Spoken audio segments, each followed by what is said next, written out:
بات ہوئی جسٹس عامر فاروق نے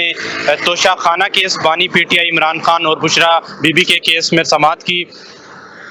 توشہ خانہ کیس میں بانی P T I Imran Khan اور بشرا بی بی کی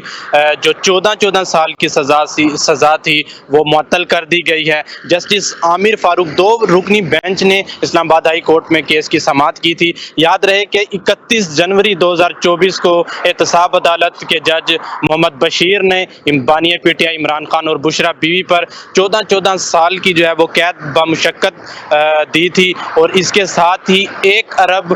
54 کروڑ 40 لاکھ کے لگ بھگ جو ہے وہ بانی P T I Imran Khan اور بشرا بی بی پر جرمانہ عائد کیا گیا تھا۔ جسٹس عامر فاروق نے سماعت جو ہے وہ سماعت پر سالانہ سماعت جو ہے وہ عید کے بعد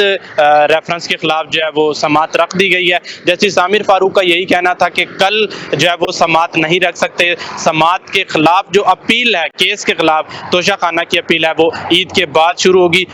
بتاتے چلیں پھر دوبارہ آپ کو کہ بانی تحریک انصاف عمران خان اور بشرا بی بی پر توشہ خانہ کیس جو 14 سال کی سزا جو ہے وہ ان کو سنائی گئی تھی، 31 جنوری 2024 کو وہ سزا جو ہے وہ معطل کر دی گئی ہے۔ جی